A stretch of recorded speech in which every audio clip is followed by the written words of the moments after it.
नमस्कार बच्चों, मैं डॉक्टर पल्लवी शर्मा आपका कक्षा 12 की जीव विज्ञान की कक्षा में स्वागत करती हूँ। जैसा कि इसके पहले भाग में आपने देखा कि पुष्पी पौधों में लैंगिक जनन के लिए पुष्प का क्या महत्व होता है और साथ ही साथ पुष्प के जो भाग होते हैं इसमें पुमंग और जायांग आते हैं, वो किस प्रकार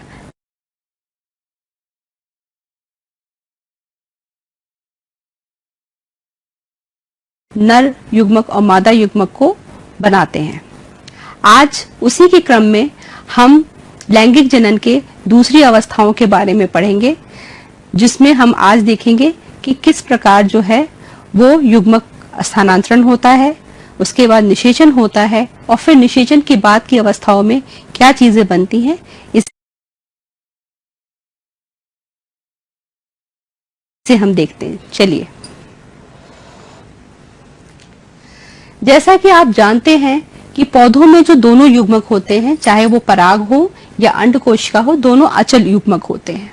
अतः नर युग्मक को मादा युग्मक के पास पहुंचाना होता है और पराग कोश से पराग कणों का स्त्री केसर के वर्तिकाग्र पर स्थानांतरण को ही हम परागण या पॉलिनेशन कहते हैं।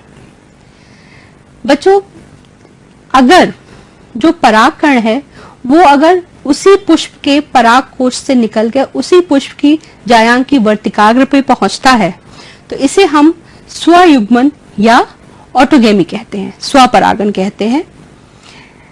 स्वपरागित होने वाले जो फूल होते हैं उसमें आपके जो जायांग है और जो आपके पुमंग है, पुंकेसर है, ये दोनों साथ साथ मैच्योर होते हैं। मतलब जब पराग कोश निकलते हैं उसी समय वर्तिकाग्र भी तैयार रहती है उन्हें लेने के लिए। और अधिकतर जो है स्वपरागित जो पुष्प होते हैं, अगर इनको हम देखें तो कैस्मोगैमस और कैस्मोगैमस और क्लिस्टोगैमस फ्लावर होते हैं। जो कैस्मोगैमस होते हैं, अगर इसको सरल भाषा में बताऊं तो वह फूल जो खुलते हैं, मतलब खिल के आपको दिखते हैं। लेकिन जो क्लिस्टोगैमस फ्लावर होते हैं, फूल होते हैं, वो आपके कभी खिलते नहीं हैं। तो आपके जो कैस्मोगैमस होते हैं उनमें तो स्वपरागन भी हो सकता है, परपरागन भी होता है, लेकिन जो क्लिस्टोगैमस फूल होते हैं उनमें सदैव जो है वो स्वपरागन ही होता है। अगर हम सजात पुष्पी परागन की बात करें तो यहाँ पर पौधा तो एक ही होता है लेकिन पुष्प अलग अलग होते हैं। एक पुष्प का परागकण दूसरे पुष्प की वर्तिकाग्र पे पहुंचता है। देखने में तो ये स्वपरागन ही है क्योंकि पौधा वही है, लेकिन चूंकि इसमें किसी न किसी कारक की आवश्यकता होती, एजेंट चाहिए जो परागकण को एक जगह से दूसरी जगह पहुंचाए, इस वजह से इसे हम स्वपरागन से अलग रखते हैं। ठीक इसी तरह परपरागन, जहां पर एक पौधे से परागकण निकलकर दूसरे पौधे के पुष्प की वर्तिकाग्र पे पहुंचते हैं, तो ये हमारा परपरागन कहलाता है। अब अगर हम देखें कि परपरागन या परागन में कौन कौन से कारक भाग लेते हैं, तो अधिकतर जो परागन है वो है वायु द्वारा होता है, ये अजीवी कारक है। जल द्वारा होता है, बहुत कम वंशों में ये मिलता है। और उसके बाद फिर प्राणियों द्वारा, जिसमें अधिकतर हम कीटों को लेते हैं, कीट द्वारा परागन होता है, अलग अलग प्राणियों के द्वारा होता है। अब आइए इन पे विस्तृत में इनको देखें हम। वायु परागन, वायु परागन या परपरागन को अगर हम कहें तो परपरागन में स्वपरागन की अपेक्षा जो परागकण है वो बहुत ज्यादा मात्रा में बनते हैं। क्यों? क्योंकि यहाँ पर परागन गारंटीड होगा, इसकी संभावना कम होती है, इसलिए पौधों को बहुत ज्यादा परागकण बनाने पड़ते हैं। और अधिकतर ये परागकण जो है वो बहुत हल्के होते हैं, चिपचिपे नहीं होते हैं, क्योंकि वो हवा से उन्हें एक जगह से दूसरी जगह जाना होता है, तो वो चिपचिपे नहीं होते हैं। और साथ ही साथ जो पुंकेसर होता है वो बहुत ही खुला हुआ होता है ताकि जो पराग कोशों को वो बाहर फैला सके। साथ ही साथ वर्तिकाग्र जो होती है ऐसे पौधों की, वो बहुत ही बड़ी और फेदरी होती है, उसमें रोए होते हैं ताकि वो हवा में उड़ते हुए पराग कणों को पकड़ सके। और जो अंडाशय होता है उसमें अधिकतर एक बीजांड होता है और पुष्प क्रम में अनेक गुच्छ, कई सारे फूल होते हैं। आप अपने सामने आपने भुट्टा देखा होगा, खाया भी होगा, आप ध्यान दीजिए कि जो उसका बाल होता है वो उसकी वर्तिकाग्र होती है, और भुट्टा जो है वो घास की कुल मतलब ग्रैमिनेसी का पौधा है, तो ग्रैमिनेसी में हमारा वायु परागण जो है वो बहुत ज्यादा मिलता है। अब हम जल परागण पर आते हैं। जल परागण जो है वो पुष्पी पौधों में बहुत सीमित है, केवल 30 जो वंश हैं उन्हीं में पाया जाता है, और अधिकतर जो एक बीजपत्री पौधे होते हैं उनमें हमें जल परागण मिलता है। यहाँ पर जो नर युग्मक होता है उसके स्थानांतरण के लिए जल बहुत आवश्यक होता है। ऐसे तो जो हमारे ब्रायोफाइट्स, टेरिडोफाइट्स होते हैं उनमें तो हमें जल की आवश्यकता होती है नर युग्मक को एक जगह से मादा युग्मक तक पहुंचाने के लिए, लेकिन पुष्पी पौधों में ऐसा नहीं होता। बहुत सारे जो जलीय पौधे होते हैं वो कीट परागित होते हैं या वायु परागित होते हैं, लेकिन कुछ पौधे जैसे कि वेलेसिनेरिया हुआ या फिर हाइड्रिला है, जोरेस्ट्रा है, इन सब में जल परागण होता है। जैसे वेलेसिनेरिया में क्या होता है कि जो नर पुष्प है वो पानी में तैरता हुआ मादा पुष्प के पास आता है और जो है उससे निषेचित करता है। समुद्री घास में जो परागकण होते हैं उन्हें पानी के अंदर छोड़ दिया जाता है। ये अधिकतर लंबे फीते जैसे परागकण होते हैं, और कभी कभी जो है इसके चारों तरफ जो है वो गीला श्लेष म्यूसिलेज होता है, और फिर आपकी जो वर्तिकाग्र है वो उन्हें अगर वो वहां तक पहुंच गए तो निषेचन हो जाता है। अब हम बात करते हैं प्राणी परागण। आपने बहुत सारे फूल देखे होंगे जो उनमें खुशबू बहुत होती है, बहुत चटकीले रंग के होते हैं, आप जो है खुद उसकी तरफ आकर्षित हो जाते हैं। तो आपको बच्चों बताऊं कि फूलों का चटकीला रंग या खुशबू जो है वो अधिकतर कीटों को, खासकर जो मधुमक्खियां या छोटे दूसरे कीड़े होते हैं, कीट पतंग होते हैं, उन्हें आकर्षित करने के लिए होती है। जो ऐसे पौधे होते हैं जिसमें कीटों के द्वारा परागण होता है उनके फूल बड़े होते हैं, रंगीन होते हैं, उसमें सुगंध होती है और मकरंद भरपूर होता है। ये एक तरह से रिवॉर्ड होता है, इनाम होता है कीड़े के लिए या जो परागित करने वाला जो कारक है उसके लिए कि भाई तुम मेरा काम कर दो, उसके बदले में तुम्हें ये चीज मिलेगी। कभी कभी मक्खियों और बीटलों से जो परागित होने वाले फूल होते हैं उनकी गंध जो है अच्छी नहीं होती, वो बदबूदार होती है, और चमगादड़, तितलियां, बर्रे, शलभ, पक्षी, बहुत सारे ऐसे, या खुद कभी कभी हम मनुष्य भी, हम भी परागकण में सहायता पहुंचाते हैं। आपको बच्चों बताऊं कि जो रेफ्लिशिया होता है, जो दुनिया का सबसे बड़ा पुष्प है, उसमें जो परागण है वो हाथी के द्वारा होता है। इसी तरह एमोर्फोफेलस नाम का जो पौधा है जिसमें एक लंबवत पुष्प क्रम निकलता है, या फिर अगर हम यूका की बात करें तो यहाँ पर जो शलभ होता है वो अंडाशय के अंदर जो कैविटी होती है उसमें अंडे देता है, और जैसे जैसे उसका बीजांड का जो है वो विकास होता है, वैसे वैसे जो अंडे में से जो प्यूपा निकलते हैं उनका भी विकास होता है, और वो उसी के साथ जो है बीज के साथ ही बढ़ते रहते हैं और बाहर आते हैं। तो इस तरह शलभ जो है वो पौधे को परागित करता है और उसके बदले में उसके अंडों और लार्वा के लिए एक सुरक्षित स्थान जो है यूका उन्हें देता है।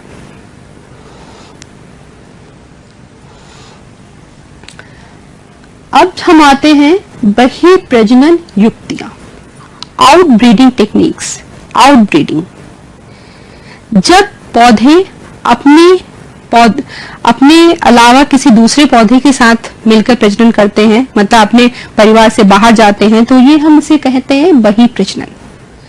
ऐसा इसलिए होता है कि जो स्वपरागित पुष्प होते हैं उनमें पीढ़ी दर पीढ़ी स्वपरागन होने की वजह से अंतः प्रजनन अवनमन हो जाता है। इसमें क्या होता है कि जो पौधे की उत्पादकता है वो धीरे धीरे कम होती जाती है, और साथ ही साथ वो कुछ बीमारियों के लिए ससेप्टेबल हो जाते हैं। तो इसलिए पौधे जो हैं स्वपरागन को हतोत्साहित करते हैं और पर परागन को प्रोत्साहित करते हैं।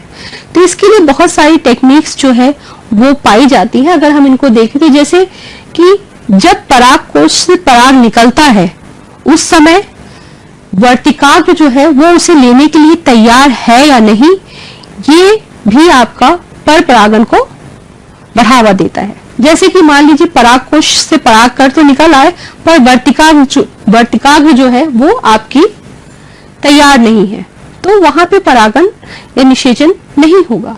या मान लीजिए वर्तिकाग्र जो है वो पहले परिपक्व हो गई और परागकोश बने नहीं, तो वहां पे भी आपका स्वपरागन नहीं हो पाता है।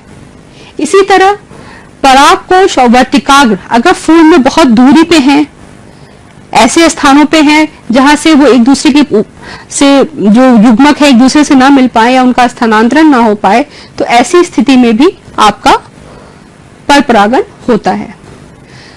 आपका सेल्फ इनकॉम्पैक्टिबिलिटी, स्व असामंजस्य, जिसमें क्या होता है कि अगर किसी पुष्प पे या किसी पौधे के फूल में अगर उसी पौधे का परागकण उसकी वर्तिकाग्र पे पहुंचता है तो वो वहां पे अंकुरित नहीं हो पाता, या फिर अगर अंकुरित हो गया तो उसकी पराग नलिका जो है वो आगे नहीं बढ़ पाती।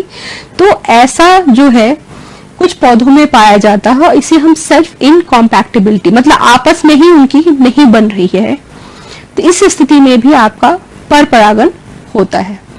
या फिर जो बहुत सारे पौधे, जैसे मैं इसके पहले वाले एपिसोड में मैंने आपको बताया था कि पौधे एक लिंगी होते हैं या उभय लिंगाश्री होते हैं या यूनिसेक्सुअल फ्लावर बनाते हैं, तो ऐसे पौधों में भी आपके स्वपरागन की संभावना कम होती है, परपरागन ही ज्यादा होता है। तो इस तरह पौधों में लैंगिक प्रजनन के द्वारा विविधता आती है जो उन्हें पर्यावरण के ज्यादा से ज्यादा अनुकूल बनाती है। अब हम बात करते हैं बेटा पराग स्त्री केसर संकर्षण। अब आपके घर पे कोई आया और उसने नॉक किया, दरवाजा खटखटाया, तो आप उससे पूछेंगे, बात करेंगे कि वो व्यक्ति आपके घर का है, जान पहचान का है या नहीं है।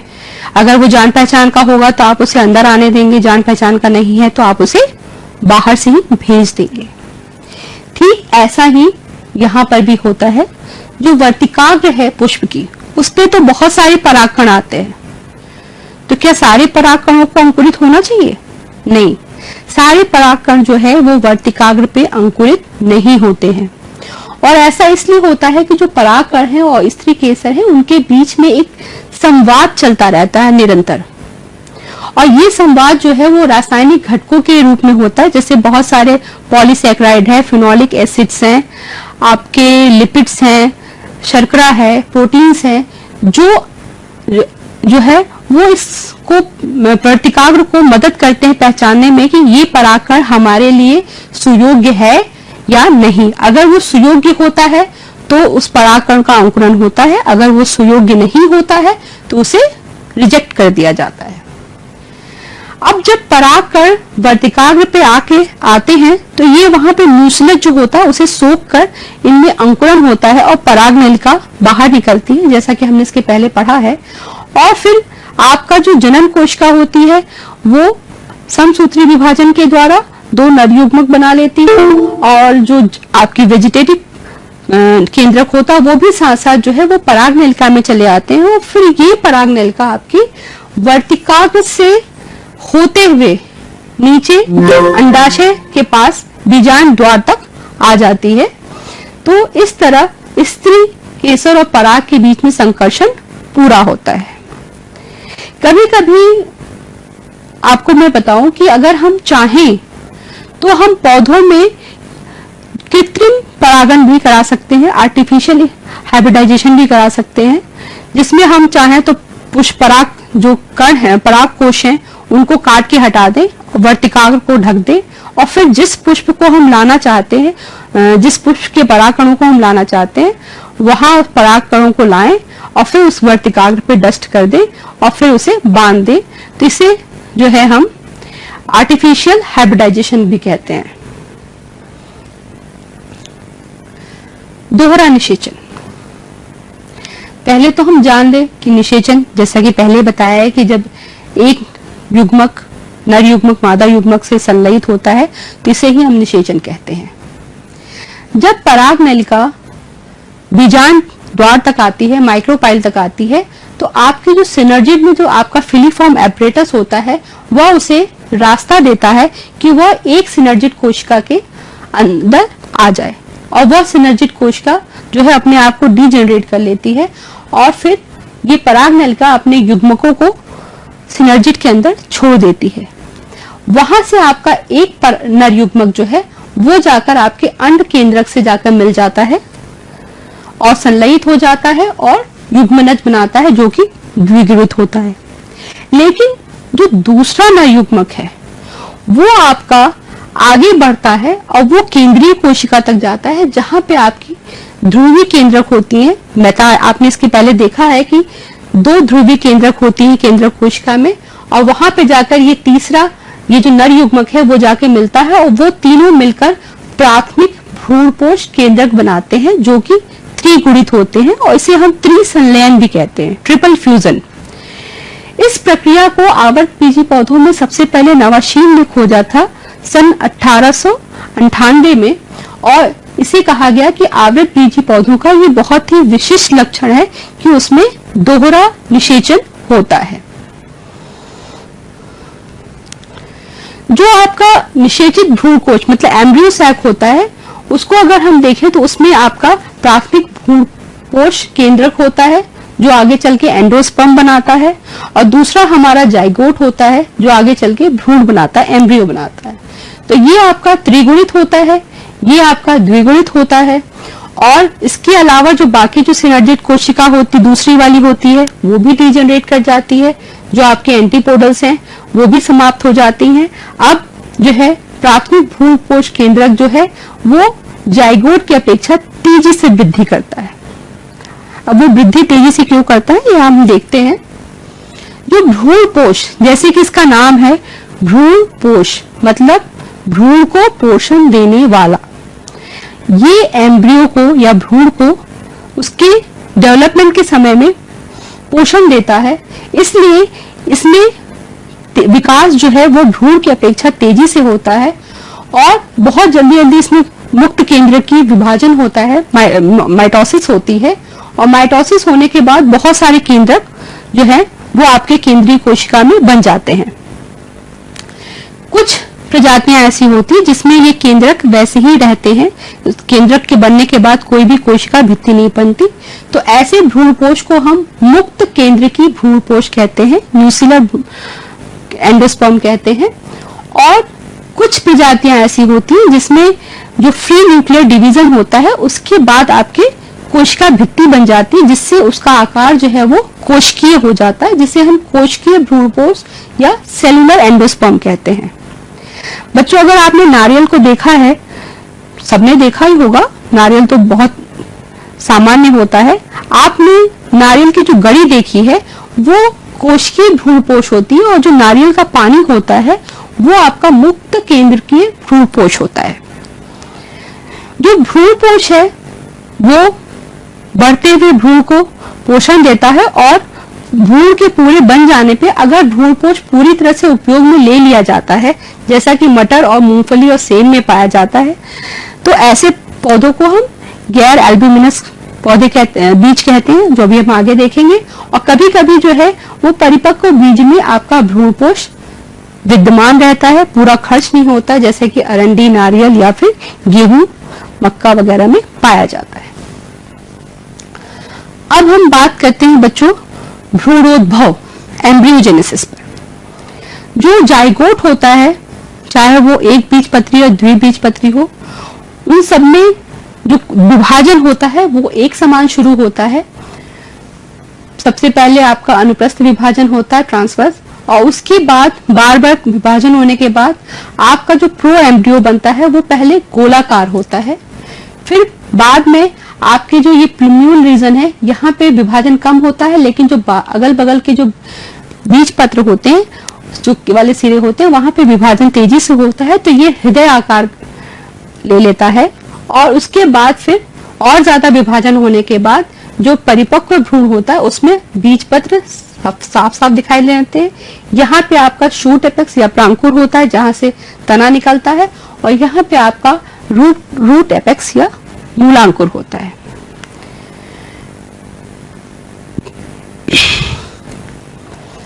अब हम बात करते हैं भ्रूण की कि द्विबीजपत्री भ्रूण और एक बीजपत्री भ्रूण। मैंने कहा कि शुरुआत दोनों की एक जैसी होती है, लेकिन उसके बाद जो संरचना बनती है उसी संरचना की वजह से हम इन दोनों प्रकार के पौधों को नाम देते हैं। जैसे कि आप यहाँ देखिए, यहाँ पे दो बीज पत्र हैं, 1 और 2, मतलब ये द्विबीजपत्री पौधा, द्विबीजपत्री भ्रूण है जो कि द्विबीजपत्री पौधों में पाया जाता है।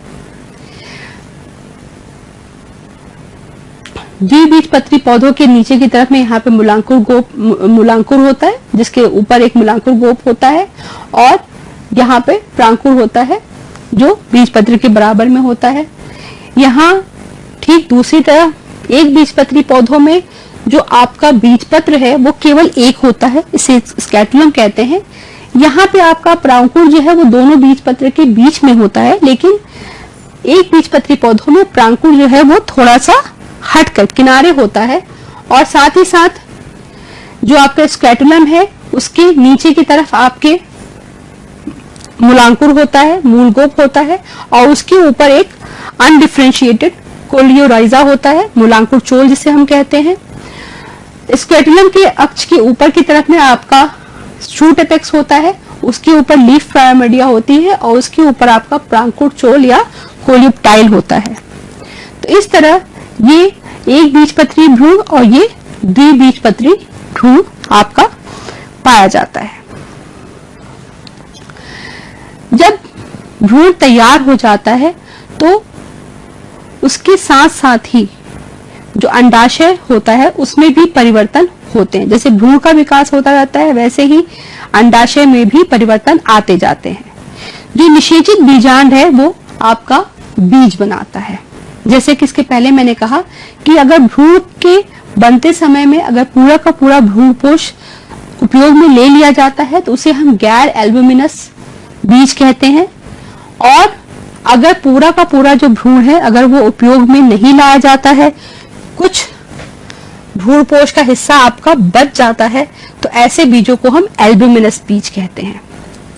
हर एक बीज में अगर हम देखें तो आपका जो बीजांड द्वार और हीलियम उसके निशान दिखते हैं, और जो बीजांड द्वार होता है वहां पर एक छिद्र होता है जो बीज को बाहरी वातावरण से जोड़ता है, मतलब उसी रास्ते से आपका ऑक्सीजन और जो जल है वो बीज के अंदर पहुंचते हैं।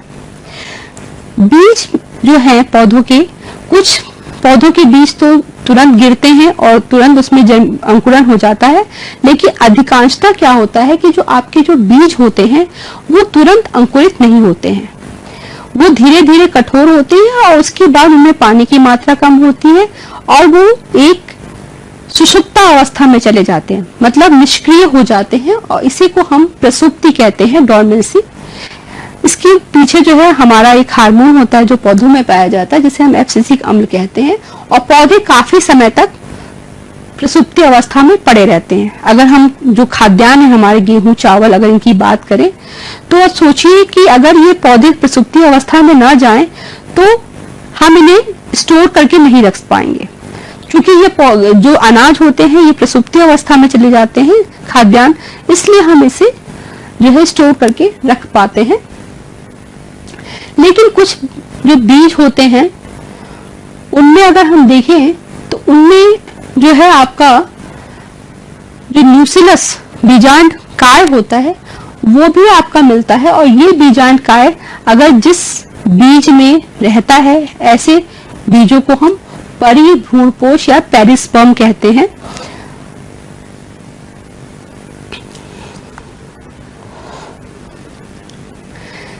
जिस समय बीजांड आपका बीज में बदलता है उसी समय आपका जो अंडाशय होता है वो फल में बदल जाता है, फ्रूट।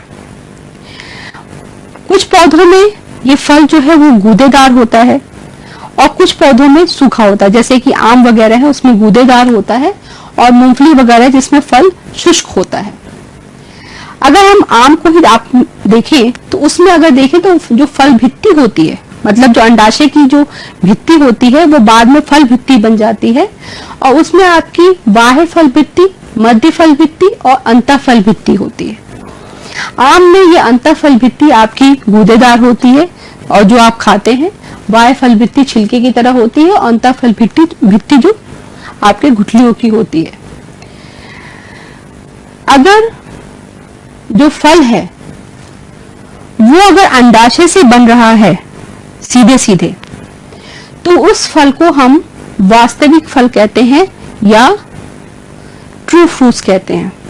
लेकिन अगर वह फल अंडाशय से ना बनकर पुष्प के किसी दूसरे हिस्से से बन रहा है, जैसा कि यहाँ पे हम देखिए सेब, या फिर अगर हम बात करें स्ट्रॉबेरी की, कि यहाँ पर जो पुष्प का पुष्पाशन है वह फूलकर मांसल हो जाता है और वो फल की तरह काम करता है, तो ऐसे फलों को हम आभासी फल कहते हैं।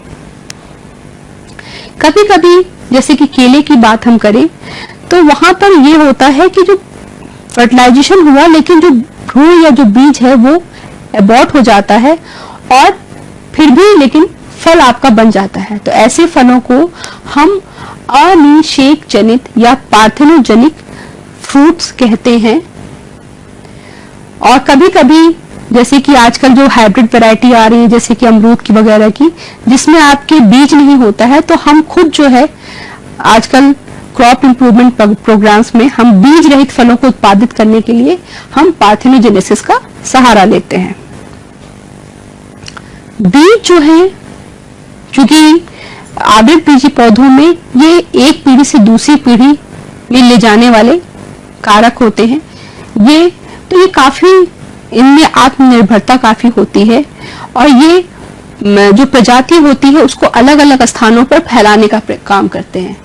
और जब किसी ऐसे अनुकूलित स्थान पर जब ये पहुंच जाते हैं, जब वहां पर आपको भरपूर मात्रा में सभी चीजें उपलब्ध होती हैं, तब वो नए वातावरण में जाकर अंकुरित होते हैं और अंकुरित होने पर नया पौधा बनाते हैं। जो बीज होते हैं उनके पास पर्याप्त मात्रा में आहार होता है। उनके पास इतना आहार होता है कि जब तक पौधा अंकुरित होने के बाद जो है वो पूरी तरह से प्रकाश संश्लेषण नहीं करने लगता है, तब तक ये उस पौधे को भोजन देते रहते हैं। और जब जो नई पत्तियां हैं वो प्रकाश संश्लेषण को शुरू कर देती हैं, तब तक ये रहते हैं। पौधे जो बीज जो है वो मैंने कहा कि काफी आत्मनिर्भर होते हैं। ये क्या करते हैं कि जो वातावरण है उससे भ्रूण की रक्षा भी करते हैं, क्योंकि आपने देखा होगा कि जो बीज का आवरण है वो बहुत कठोर होता है। अगर आप रेंडी या जिसे अरंड कहते हैं उसके बीज को देखिए तो उसका जो खोल होता है वो बहुत कड़ा होता है, तो ये उसको जो भ्रूण होता है उसकी रक्षा करते हैं। साथ ही साथ बीज जो है वो लैंगिक जनन के द्वारा बनते हैं, तो ये विविधता को भी जन्म देते हैं। मतलब एक ही पौधे से बनने वाले सारे के सारे बीज जो है वो एक समान नहीं होते हैं, तो इसमें विभिन्नताएं होती हैं। अगर ये विभिन्नता जो है वो पर्यावरण के अनुकूल होती है तो ऐसे पौधे जो है वो बच जाते हैं। अगर विभिन्नता जो है वो पर्यावरण के अनुकूल नहीं है तो वो पौधे समाप्त हो जाते हैं। लैंगिक जनन में बच्चों हम लोगों ने पढ़ा कि निषेचन पूर्व अवस्था, मतलब जब अर्धगुणसूत्रीय विभाजन होता है, फिर युग्मकों का संलयन होता है और फिर आपका जाइगोट जो है उसका विकास होता है। लेकिन अगर इन तीनों अवस्थाओं में से अगर कुछ अवस्थाएं ना पूरी हों और उसके बाद भी बीज बन जाए, तो ऐसी स्थिति में जो है उसे हम असंग जनन या एपोमिक्सिस कहते हैं। बिना निषेचन के ही बीज पैदा करने की प्रक्रिया असंग जनन कहलाती है, एपोमिक्सिस। यहाँ पर आपका क्या होता है कि कभी कभी या तो जो मेगास्पोर या माइक्रोस्पोर मदर सेल है उसमें आपका अर्धगुणसूत्रीय विभाजन जो है वो फेल हो जाए, या कोई दूसरी कायिक कोशिका जो है वो मेगास्पोर मदर सेल की तरह काम करने लगे, तो इस तरह जो है जो बीज बनता है वो एपोमिक्सिक सीड कहलाता है। इसके अलावा कभी कभी कुछ आवृत बीजी पौधों में एक से अधिक भ्रूण भी पाए जाते हैं और इस घटना को हम पॉलीएम्ब्रियोनी कहते हैं। मतलब जैसे आपने संतरा या नींबू में हम देखे या आम में भी होता है कि जो मुख्य भ्रूण है उसके अलावा भी भ्रूण जो है आपके पौधों के बीज जो आपका फल है उसके अंदर मिलते हैं, तो ये घटना हमारी पॉलीएम्ब्रियोनी कहलाती है और इन चीजों का उपयोग हम बागवानी में करते हैं। आज पौधों के पुष्पी पादपों में लैंगिक जनन में बस इतना ही हम करते हैं और अगले प्रोग्राम में हम फिर मिलेंगे। तब तक के लिए नमस्कार।